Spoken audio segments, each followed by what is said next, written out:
प्रश्नावली 13.4 का पहला प्रश्न है 10 से कम क्रमागत विषम संख्याओं के ऐसे युग्म ज्ञात कीजिए जिनके योगफल 11 से अधिक हो।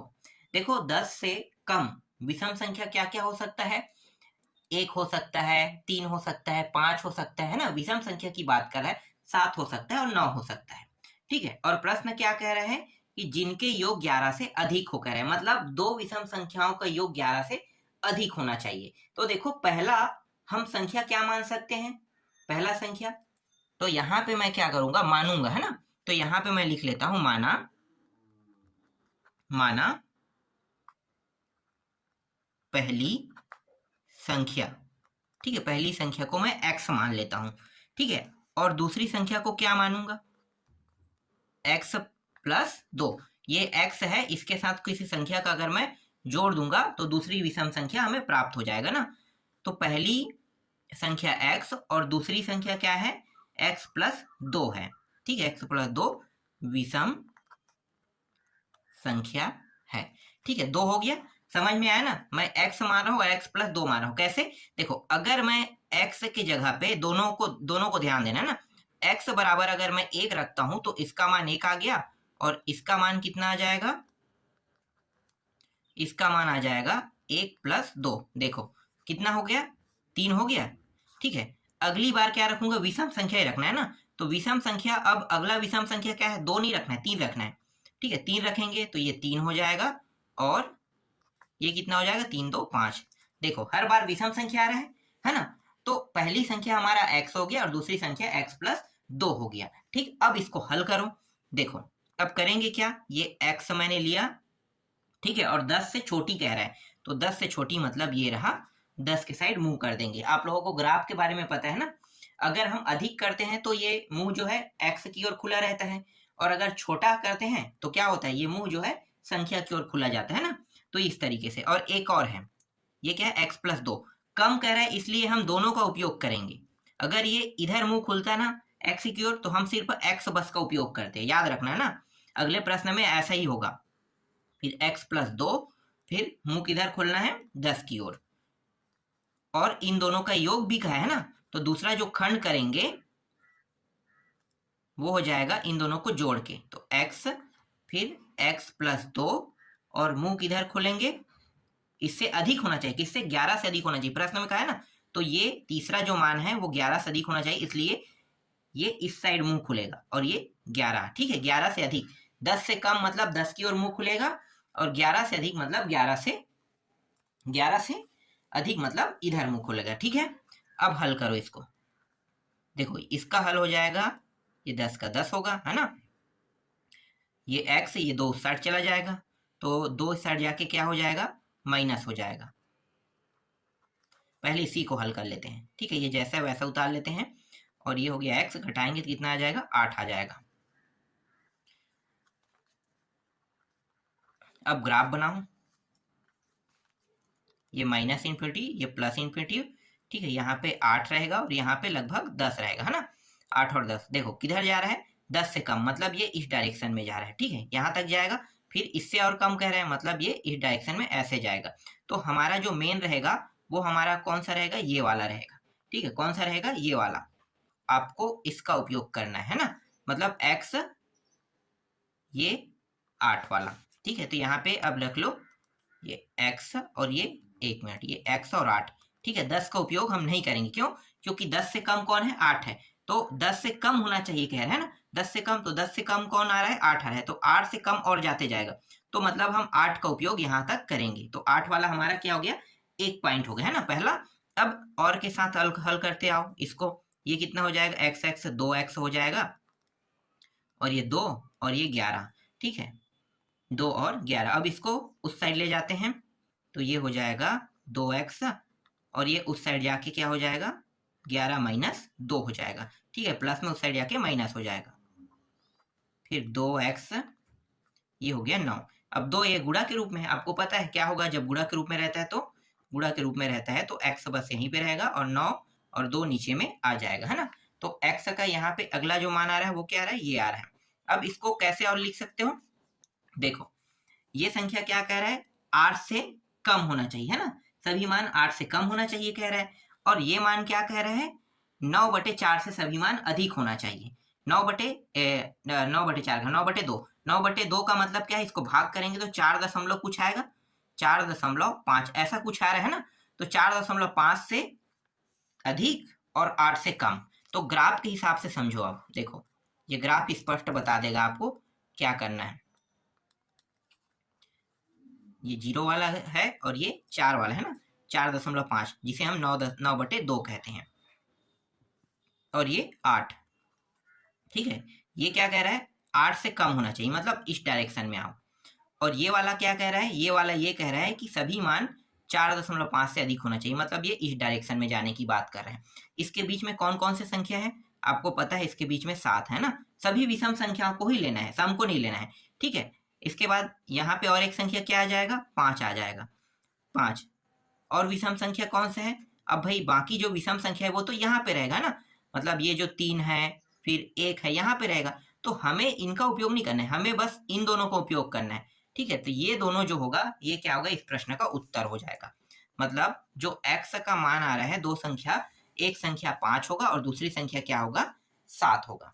ठीक है, ये क्या है, इस प्रश्न का उत्तर है। उसके बाद अंत में यहाँ पे लिख दो, अतः अभीष्ट विषम प्राकृत संख्याओं का युग्म 5 7 है। ठीक है, यही क्या होगा, इस प्रश्न का उत्तर होगा। ठीक है, 5 और 7 यहाँ पे आ रहा है, 5 7 इसका उत्तर होगा।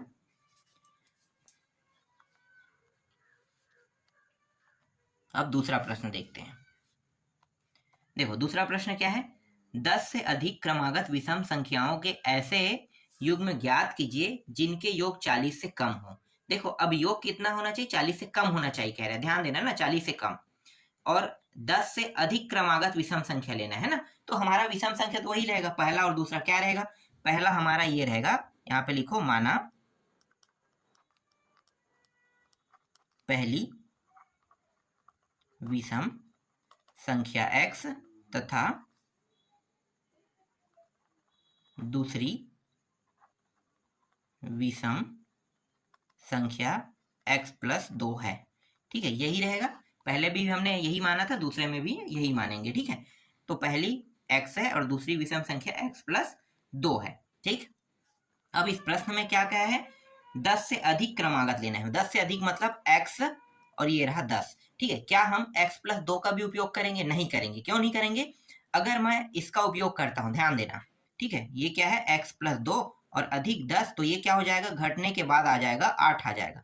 तो भाई 10 से अधिक लेना है, 8 तो कम हो रहा है ना, तो 8 कम हो रहा है, 8 से कम नहीं लेना है, हमें 10 से अधिक लेना है। इसलिए हम इस टॉपिक का उपयोग नहीं करेंगे, हम किसका करेंगे, सिर्फ x और ये 10 वाला, बस इसका ही उपयोग करेंगे। ठीक है, अगर ये कम कहता ना तब मैं ये वाला भी उपयोग करता, सिर्फ इसी बस को हम उपयोग करेंगे यहाँ पे। दूसरा खंड क्या करेंगे, अब इन दोनों को जोड़ देंगे, तो ये x + 2 और क्या कह रहे हैं, 40 से कम है ना। तो प्रश्न में 40 से कम कर रहे हैं, मतलब कम, तो इस तरीके से ये जो निशान है ये बता रहा है कि ये 40 से कम है। ठीक है, चलो अब पहले इसको हल करते हैं। तो ये x का मान कितना आ रहा है, 10 आ रहा है, तो कुछ करना नहीं है, बस 10 लिखते जाएंगे, बस ये यहीं पे स्टॉप कर देते, इससे आगे नहीं बढ़ेगा। लेकिन ये वाला थोड़ा सा हल होगा, तो ये हो जाएगा 2x और ये 2 और ये 40, फिर 2 को उस पार भेज दो, तो ये हो गया 40 - 2, फिर 2x और ये हो गया 38, है ना। देखो अब क्या होगा, ये x और ये 38 और ये 2 और फिर x और ये हो जाएगा 19। देखो क्या आ गया, x का मान यहाँ पे 19 है, एक जगह 10 आ गया। ठीक है, अब इसको कैसे लिख सकते हो, 19 से अधिक और 10 से कम, है ना, 10 से कम 19 से अधिक। ठीक है, तो इसको हम ऐसे लिख सकते हैं, 10, ये निशान किस साइड है, x की ओर, तो x की ओर हो गया, और इसके बाद x के बाद ये निशान जो लगा है ना, ये 19 की ओर जा रहा है, तो ये 19 ऐसा लिख सकते हैं। 10 से अधिक x है, ठीक है, x का मान देखो 10 से अधिक x मान है लेकिन 19 से कम है। अब ग्राफ के हिसाब से समझो, ये ग्राफ है, ये 0, यहाँ पे 10, यहाँ पे 19 होगा, है ना। इसके बीच में और भी नंबर है, ठीक। तो प्रश्न में क्या कह रहे हैं, 10 से अधिक होना चाहिए कहे, तो 10 से अधिक मतलब ये रहा, विषम संख्या लेना है, और है ना। और 19 से कम, यहाँ पे 19 से कम आएगा, तो 19 से कम मतलब 10 तक ही आएगा। तो इसके बीच में कितने विषम संख्या है, एक तो 11 है, एक 13 है, एक 17 है ना। 11, 13, 17, और यहाँ तक के अगर आप 19 को लेते तो 19 भी आ गया, है ना। 19 तक के चलो ले लो। तो यहाँ पे जो x का मान आ रहा है, क्या क्या आ रहा है, 11 आ रहा है, क्योंकि 10 से अधिक लेना है ना। तो 11, 13, 17 और ये अंतिम 19, क्योंकि 19 भी यहाँ पे विषम संख्या में आता है ना। तो 19 को भी हम यहाँ पे ले लेंगे, 19 विषम संख्या है। तो 11, 13, 19, 17 और 19, है ना। और इस प्रश्न में क्या कह रहे हैं, जब दो संख्याओं को जोड़ेंगे, ठीक है, दो संख्याओं को जोड़ेंगे तो उनका मान 40 से कम होना चाहिए, ठीक है। तो दो संख्याओं को जोड़ दो, तो यहाँ पे मैं लिख लेता हूं, अतः अभीष्ट विषम संख्या का युग्म, एक है 11 और 13 को एक साथ ले लेते हैं, ठीक है। 11, 13 जोड़ेंगे 40 से कम आएगा, है ना। इसके बाद 13 और यहाँ पे 15 भी है ना, एक चीज मैं भूल गया, 13 के बाद 15 भी आता है, ठीक है। 13 के बाद यहाँ पे 15 भी है, 13, 15 भी ले लो, फिर 15, 17 को ले लो, 15, 17 इनका युग्म, और एक हो गया 17 और 19, ठीक है। ये हो जाएगा 17, 19, ये क्या है, इसका उत्तर है। देख लो, इसके बाद आगे जो है वो नहीं जा सकता है ना, तो 17, 19 तक के जाएगा। 17, 19 को योग करो, कितना होगा, ये हो जाएगा 36 हो जाएगा, है ना। तो 36 तक के चला गया, जो 40 से कम है, और सभी विषम संख्या है, तो विषम संख्याओं का योग करना था इसमें, ठीक। इस तरीके से दूसरा प्रश्न भी कंप्लीट हो गया। चलो अगला देखो, तीसरा प्रश्न। देखो तीसरा प्रश्न क्या है, लगातार सम धनात्मक पूर्णांकों के सभी युग्म प्राप्त करें जिसमें से दोनों 5 से बड़े हैं तथा उनका योग 23 से कम है, कह रहे हैं। देखो करना क्या है, वही दो मान लेना है हमें, पहली संख्या दूसरी संख्या आपको पता चल गया है ना। तो मैं अब नहीं लिखूंगा, मैं डायरेक्ट हल में आता हूं, है ना। क्या करूंगा, ये जो x है वो बड़ा है किससे, 5 से, तो इसी प्रकार से लिखूंगा, है ना। और दो संख्याओं में मैंने आपको बताया था, करना क्या है, एक ये और एक x प्लस 2, दोनों को क्या कर देना है, जोड़ देना है। और 23 से क्या कह रहा है, 23 से कम कर रहा है, 23 से कम मतलब 23 के साइड क्या हो जाएगा, ये इस तरीके से मुंह खुला रहेगा, समझ में आ गया, 23 से कम, ठीक। इसका उत्तर तो यही रहेगा, आगे नहीं बढ़ेगा, तो हम यहीं पे रोक देते हैं, इसको बस हल करते जाएंगे। तो ये हो जाएगा 2x प्लस 2, और ये रहा 23, फिर 2x, ये उस साइड जाके क्या हो जाएगा, माइनस हो जाएगा ना, क्योंकि प्लस में है, फिर 2x, ये हो गया 21, फिर x, और ये 21 बटा कितना हो जाएगा, 2 हो जाएगा। अगर इसे दशमलव पॉइंट में देखा जाए तो ये हो जाएगा 10.5 आएगा, है ना। मतलब 5 से अधिक जाएगा, 5 से अधिक, 5 से अधिक और 10 से कम रहेगा, ठीक है। तो ग्राफ के हिसाब से अगर देखा जाए, देखो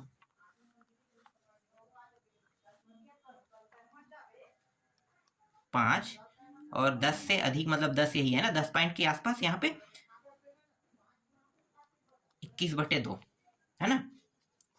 तो x का जो मान हो जाएगा, देखो ये 5 से अधिक जा रहा है 21/2 की ओर, जो 10 पॉइंट के आसपास है ना, और 10 से कम 5 तक के जाएगा, ये रहा, ठीक है। तो जो ये निशान बता रहा है उसके हिसाब से हम इस तरीके से एक ग्राफ रेखा बनाएंगे, समझ में आ गया, ठीक। देखो अब करेंगे क्या, इस प्रश्न में सम की बात की है ना, सम संख्या निकालना है, तो सम संख्या निकालना है, तो देखो करेंगे क्या, ये 5 के बाद जो 6 आता है वो सम संख्या है, 6 के बाद 8 आता है सम संख्या है, 8 के बाद 10 भी सम संख्या है ना, ये 10 यहाँ पे सम संख्या ले लो यहाँ पे, और ये 10 से थोड़ा सा अधिक हो, क्योंकि 10 पॉइंट कितना है, 5 है, तो 10.5 जो है यहाँ पे आ रहा है, तो 6, 8, 10 क्या है, सम है, 6, 8 और ये रहा 10, 6, 8, 10 हो गया। अब दो संख्याओं का क्या करेंगे, योग करेंगे, जो किससे कम होना चाहिए, 23 से कम होना चाहिए, तो आसानी से 23 से कम हो जाएगा। तो देखो युग्म क्या निकल रहा है, युग्म जो प्राप्त हो रहा है, 6, 8 पहले ले लो, 6, 8 एक हो गया हमारा, और दूसरा हो जाएगा ये 8 और 10 हो गया, ठीक है। यही क्या है, इस प्रश्न का उत्तर है। तो इस तरीके से तीसरा प्रश्न भी कंप्लीट हुआ। चलो अगला प्रश्न देखो, चौथा प्रश्न। चौथा प्रश्न है, रवि ने पहली 2 एकल परीक्षा में 70 और 75 अंक प्राप्त किए हैं।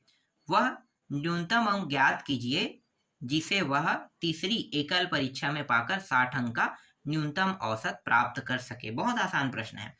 देखो पहला और दूसरा तो दिया है, 70 और 75 दिया हुआ है ना, लेकिन तीसरा कितना प्राप्त कर रहा है ये नहीं दिया हुआ है। तो तीसरा को हम क्या मान लेंगे, x मान लेंगे। समझ में आ रहा है, क्या मान लेंगे, x मान लेंगे। और न्यूनतम अंक इसे कितना पाना है, 60 अंक पाना है। ठीक है, न्यूनतम अंक कितना पाना है, 60 अंक पाना है। तो देखते हैं कि तीसरा कितना आ रहा है ना, निकालते हैं तीसरा को। तो मान लो तीसरी जो परीक्षा है उसमें वो कितने अंक प्राप्त कर रहे हैं, x अंक। तो यहां पे लिखो, माना तीसरी परीक्षा में x अंक प्राप्त करता है। ठीक है, तो देखो अब इसको हल कैसे करना है। देखो न्यूनतम अंक कितना लाना था, 60 अंक लाना था ना, तो न्यूनतम अंक इसको 60 अंक लाना था, तो ये रहा 60, है ना। लेकिन तीनों परीक्षा में ये जो मान पाया है उनमें से 2, मतलब 3 परीक्षा हुआ है जिनमें से 2 परीक्षा का मान हमें पता है जो अधिक है ना, तो 60 से अधिक है, तो 60 से अधिक और बराबर इस तरीके से निशान लगाना है। और 70, फिर एक में पाया था 75, और एक को हमने क्या माना है, x माना है। औसत निकाल रहे हैं, तीनों का औसत 1 2 3, तो 3 से इसे भाग कर दिया जाता है। समझ में आ रहा है, 3 औसत का मतलब यही होता है ना, 3 से भाग कर देना। इस 3 का गुणा इसके साथ हो जाएगा, तो ये 6 12 6 18, 180 आ गया। और इन दोनों को जोड़ेंगे तो ये हो जाएगा 145 प्लस x हो जाएगा। 145 को हम 180 के साइड ले आते हैं, तो 180 माइनस 145 हो जाएगा, और यहाँ पे बचेगा x। ठीक है, ये प्लस में इसलिए इस साइड आके क्या हो गया, माइनस हो गया। घटाएं कितना आएगा, 35 आ रहा है। ठीक है, देखो यहाँ पे मान कितना आ रहा है, 35 आ रहा है, लेकिन आना कितना था, 60 अंक पाना था ना। तो यहाँ पे ये जो x का मान कितना आ रहा है, 35 आ रहा है, पर पाना कितना था, न्यूनतम अंक 60 अंक प्राप्त करना था ना। तो यहाँ पे आपको लिखना होगा, अतः रवि को तीसरी परीक्षा में न्यूनतम 60 अंक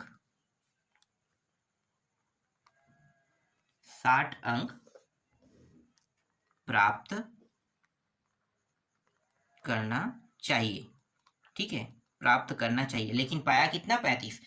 तो इसीलिए हम यहाँ पे क्या लिखेंगे कि 60 अंक प्राप्त करना चाहिए, लेकिन पाया कितना, 35, है ना। देख सकते हो, तो इस तरीके से आपको हल करना है इस प्रश्न को।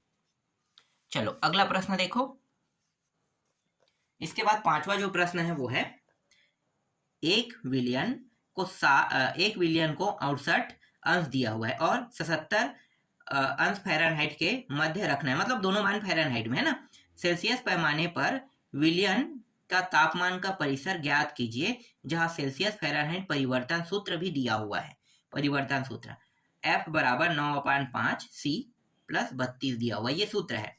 ठीक है, इससे हम क्या निकालते हैं, फ़ारेनहाइट को सेल्सियस में बदलना निकालते हैं और सेल्सियस को फ़ारेनहाइट में बदलना निकालते हैं। कक्षा 12वीं के वार्षिक पेपर के एग्जाम में, भौतिकी में, ये प्रश्न हमेशा आता है 3 नंबर में, कि फ़ारेनहाइट को आपको बदलना है सेल्सियस में, सेल्सियस को फ़ारेनहाइट में। तो ये सूत्र अगर आपको याद है ना, तो आसानी से आप फ़ारेनहाइट को सेल्सियस में बदल सकते हैं, सेल्सियस को आसानी से फ़ारेनहाइट में बदल सकते हैं, बस सूत्र याद होना चाहिए। चलो हल करते हैं। तो 2 मान दिया हुआ है, एक को मैं F1 मान लेता हूं और दूसरे को मैं F2 मान लेता हूं। दिया है F1 एक को मान रहा हूं 68 अंश फ़ारेनहाइट, है ना, और दूसरे को मैं F2 मान लेता हूं जो है 77 अंश फ़ारेनहाइट है। तो F1 और एक F2, पहले मैं इसको हल कर लेता हूं। सूत्र क्या है, पहले सूत्र लिख लेते हैं ना। सूत्र है F बराबर 9/5 और C दिया हुआ है और इसके बाद प्लस 32 है। ठीक है, इस सूत्र में हम क्या करेंगे, मानों को रख देंगे। तो ये जो f है इसको अब f1 के हिसाब से अगर मैं इसको लेकर हल कर रहा हूँ तो ये f के जगह में क्या हो जाएगा, f1 का मान आ जाएगा। तो चलो हल करते हैं। तो यहाँ पे मैं रखूंगा 68 को, ठीक है, यहाँ पे 68 आ गया, और ये c जो है c1 हो जाएगा। क्यों? क्योंकि ये f1 है तो ये c1 बन जाएगा, क्योंकि f1 का मान 2 मान दिया है ना, तो दोनों के लिए हल करेंगे, तो हल करेंगे तो ये f1 c1 बन जाएगा। तो 9/5 और ये रहा c1 प्लस 32। इस 32 को इस पार ले आते हैं तो ये 68 माइनस 32 हो जाएगा, इस साइड बचेगा 9/5 बचेगा और c1 बचेगा। दोनों को घटा देते हैं, तो घटाने पर ये आ जाएगा 6 और ये हो जाएगा 3, 36 आ जाएगा, है ना। तो यहाँ पे आ गया 36 आ गया, और इस साइड कितना है, 9/5 है, और ये c1। 9 के पहाड़ा में 36 आया था क्या, तो हम यही से डायरेक्ट कटा देते हैं। 9 एकम 9, एक बार, 9 दूनी 18, 9 10 27, 9 चौक 36, 4 बार में कट गया। ठीक है, 9 चौक 36। इसके बाद ये 1/5 हो गया, 5 और ये 4 गुणा हो जाएगा, क्योंकि ये नीचे में है ना, और ये c1 के साथ गुणा के रूप में है, इसलिए 4 और 5 गुणा होके ये इस प्रकार से, और 1 और c1 गुणा होके c1 ही रहेगा। तो ये हो गया 20 अंश हो जाएगा।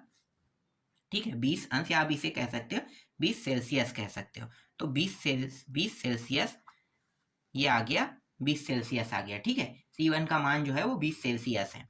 तो f1 से हमें प्राप्त हो गया 20 सेल्सियस प्राप्त हुआ। ये आपका पहला उत्तर हो गया। ठीक है, अब क्या करेंगे, f2 के लिए निकालेंगे।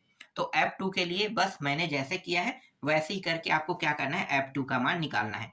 ठीक है, तो यहाँ पे क्या करोगे, 77 अंश को रख दोगे बाकी, और ये c2 लिख के बस जैसा मैंने हल किया वैसे ही हल करोगे तो c2 का मान निकल जाएगा, है ना। तो ज्यादा बताने की आवश्यकता तो नहीं है, आसानी से बना लोगे। चलो अगला प्रश्न देखो। इसके बाद अगला जो प्रश्न है, छठवां प्रश्न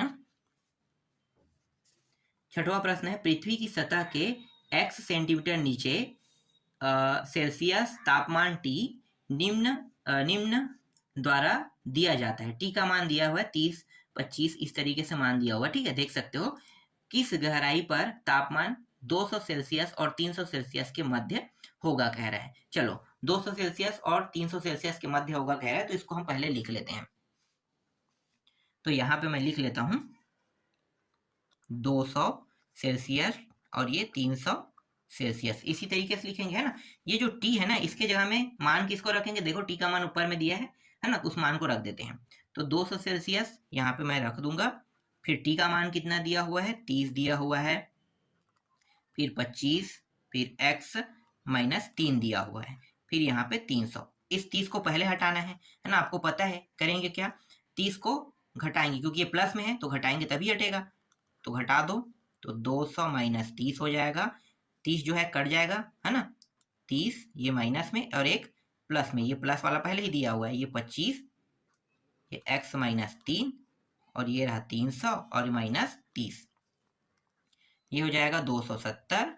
ये दोनों कट गया, यहाँ पे 25, फिर x माइनस 3 और फिर इनको घटाएंगे तो ये 1 मिनट 270 क्यों हो गया, 170 होगा, ये 170 और ये हो जाएगा 270, है ना, 170 और ये 270। यहाँ पे कितना दिया देखो 25। अब 25 दिया, 25 को हटाने का तरीका क्या है, भाग कर देंगे सभी में। तो यहाँ पे 25 आ जाएगा, यहाँ भी 25 और यहाँ भी 25, ये दोनों कट गया। तो हमारे पास बचा क्या है, 170/25 बचा हुआ है, और यहाँ पे x माइनस 3 और 270/25 है ना। इनको अगर भाग देते हैं, किसको, 170/25 को और 270/25 को, तो इनका मान कितना आएगा, दशमलव में आएगा ना। इनका मान आ जाएगा 6.8 और x माइनस 3, ये वाला निशान लगाओ, और 270 और 25 इनको भाग देंगे तो 10 दशमलव कितना आ जाएगा, 8 आ जाएगा। तो दशमलव में से लिख लेते हैं। ठीक, अब इस 3 को हटाना है। इसका तरीका क्या है, +3 से +3 यहाँ पे लगा देंगे, तो सभी में लगाएंगे 6.8 + 3, फिर x माइनस 3 + 3, फिर 10.8 + 3, ये और ये कट गया, जोड़ेंगे तो 6 3 9, 9.8 हो गया, ये x और ये हो जाएगा 13 13.8 8 हो जाएगा। ठीक है, तो इस प्रश्न का जो उत्तर आया वो क्या है, देखो एक हो गया आपका, मतलब ये जो गहराई है 9.8 हो गया, 8 से 13.8 किलोमीटर के मध्य होगा, है ना। तो यहाँ पे आपको लिख लेना है, अतः गहराई 9.8 से 13.8 किलोमीटर के मध्य होगा। तो इस तरीके से ये प्रश्न भी बन गया, छठवां प्रश्न। ठीक है, आगे देखो अब सातवां प्रश्न, और ये सातवां प्रश्न जो है और इसका अंतिम प्रश्न है। तो सातवां प्रश्न है, एक पुल में पानी की अम्लता नहीं, पानी की क्या दिया है, अम्लता दिया। अम्लता को सामान्य किया जाता है जब 3 DSO का pH औसत 7.2 7.8 के मध्य पाया जाता है। देखो 3 का है लेकिन 2 ही दिया है ना, ध्यान देना यहाँ पे। तो एक को क्या मानेंगे, x मानेंगे, है ना। यदि प्रथम दो pH रीडिंग 7.48 और 7.85 हो तो pH का मान वह परास ज्ञात करे जिसके लिए तीसरा रीडिंग अम्लता स्तर को सामान्य करती है ना। तो तीसरा को हम क्या मानेंगे, x मानेंगे। ये आपको पता चल गया। ठीक, चलो बहुत सरल प्रश्न है, हल करते हैं। देखो कैसे हल होगा, इसमें 7.2 और 7.8 दिया है ना। तो 7.2 को हमें कहाँ पे लिखना है, 7.2 यहाँ पे लिखेंगे, फिर ये निशान लगा देंगे, और जो 3 रीडिंग लेना है ना, तो एक रीडिंग क्या दिया है, pH रीडिंग दिया है 7.48 दिया हुआ है, फिर प्लस करेंगे। दूसरा रीडिंग है 7.85 दिया है, इसको भी प्लस करेंगे, और तीसरा है x रहेगा, और तीनों का औसत मतलब 3 से क्या करते हैं, भाग कर देते हैं। फिर एक और मान दिया हुआ है 7.8 दिया हुआ है। ठीक है, इसके मध्य में ये मान आना है। देखो 7.2 और 7.8 इसके मध्य माप का है, तो मध्य माप ये तीनों है। ठीक है, ये तीनों रीडिंग मध्य माप है। ठीक है, और 3 से क्या करेंगे, भाग कर देंगे। बस अब हल करो इसको। तो ये रहा 7.2, ये 3 जो है इसको हटाना है ना। तो 3 को हटाने का तरीका क्या है, ऊपर में 3 का गुणा कर देते हैं। तो 3 का गुणा यहाँ पे हो जाएगा, है ना। 3 का गुणा, फिर 7.48, 7.85, फिर ये रहा x, और इसके साथ 3 का गुणा, फिर ये रहा 3, और 7.8 गुणित 3, है ना। ये और ये कट गया, इनका गुणा कर दो, तो ये हो गया 7 दूनी 14, 7 21, 21.6 हो जाएगा। फिर इन दोनों को, ये सॉरी ये x है, यहाँ पे मैं 8 लिख दिया, इन दोनों को जोड़ दो, जोड़ोगे कितना होगा 15, है ना। तो 15.33 आ गया, प्लस x आ गया। फिर इन दोनों का गुणा करेंगे, तो गुणा करने पर ये आ रहा है 7 14 7 21 23, 23.4 आ रहा है। तो 23.4 आ गया। अब क्या करेंगे, ये जो 15.33 है इसको हमें हटाना है, तो करेंगे क्या, घटा देंगे, है ना। तो 21.6 माइनस 15.33, यहाँ भी करेंगे माइनस 15.33, प्लस पहले से क्या दिया है 15.33 दिया है, प्लस x, फिर 22.4 माइनस 15.33, तो ये और ये कट गया। इन दोनों को हल करते हैं। देखो एक माइनस में एक प्लस में है, तो घटेगा, है ना। तो घटने के बाद कितना आ जाएगा, ये आ जाएगा 6.27 आ जाएगा। यहाँ पे सिर्फ x बचेगा, और इन दोनों को भी घटाएंगे, घटाने पर कितना आएगा, ये आ रहा है 8.07 आ रहा है। तो इसका जो उत्तर आया है, अतः अभीष्ट परास 6.27 और 8.07 के मध्य होगा। ठीक है, इस तरीके से ये प्रश्न भी कंप्लीट हो गया, है ना। तो ये पूरा प्रश्नावली मैंने आपको बता दिया, 1 से लेके 7 तक के जितने भी प्रश्न हैं उन सभी को। तो 13.4 कंप्लीट हो गया, सरल प्रश्न था।